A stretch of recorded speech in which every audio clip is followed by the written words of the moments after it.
High বন্ধুরা, কেমন আছো সবাই? তো আজকে আবার চলে এসেছি আবার একটা রান্না নিয়ে।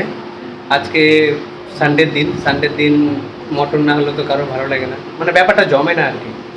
আজকে মটন রান্না করব, তোমাদের সাথে মটন রান্নাটাও শেয়ার করব যে আমি কীভাবে করছি, কেমন করে করছি। স্বাভাবিক সবাই জানে কীভাবে রান্না করে না করে, তাও আমি তোমাদের সঙ্গে আমার রান্নাটা একটু শেয়ার করব। যেমনটা দেখতে পাচ্ছ, এটা আমাদের মটন।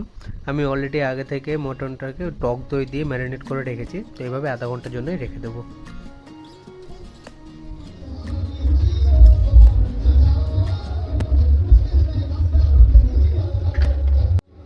এই যে আমাদের আলু অলরেডি আগে থেকে কাটিং করে রেখেছি, এই আলুটাকে আমরা এখন ভেজে নেব।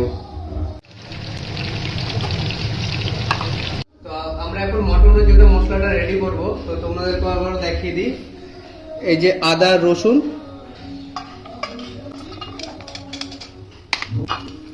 এই যে আমাদের কাঁচা লঙ্কা, কিছুটা পরিমাণে শুকনো লঙ্কা, আর এই যে আমাদের জিরাটা আমরা পরিমাণ মতো আমরা দিয়ে দেব।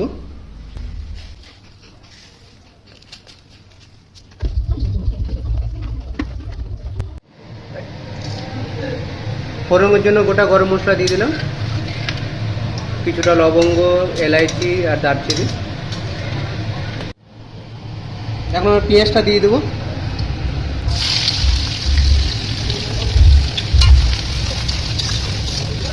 তো মটন রান্নাটা আমি একটু স্পেশালি অন্যরকম ভাবেই করছি, তো তোমাদেরকে একটু দেখিয়ে দিই। পেঁয়াজটা একটু গোল্ডেন টাইপ কালার চলে এসছে। এই মটনটাকে আমি কিছুক্ষণ এখানে ফ্রাই করে নেবো, মোটামুটি 5-6 মিনিটের মতো।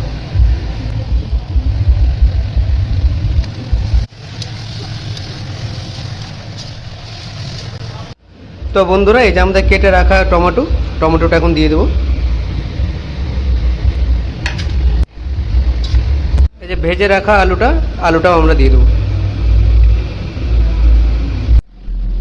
তো তোমরা দেখতে পাচ্ছ আমাদের গ্রাইন্ড করে মশলাটা রেডি আছে। আমরা এখন মশলাটা দিয়ে দেবো।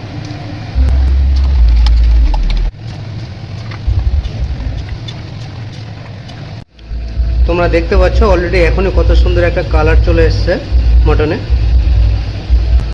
তো বন্ধুরা, রান্নাটা তো এখন চলছে। তো আমি তোমাদের সাথে ওই লবণ হলুদ ওগুলো শেয়ার করছি না, ওগুলো তোমরা নিজেদের মতো সবাই পরিমাণ মতো দিয়ে দিও। ওগুলো ছোটো ছোটো ক্লিপ আমি আর শেয়ার করছি না তোমাদের সাথে। তো ফাইনালি রান্নাটা কমপ্লিট হয়ে যাবে, তখন আমি তোমাদের সঙ্গে শেয়ার করব কেমন হয়েছে। আর তোমরা অবশ্যই কমেন্ট করে জানিও কেমন হয়েছে, কেমন লাগলো তোমাদেরকে আমার রান্নাটা, অবশ্যই জানিও। তো ফাইনালি আমাদের মটন রান্না কমপ্লিট।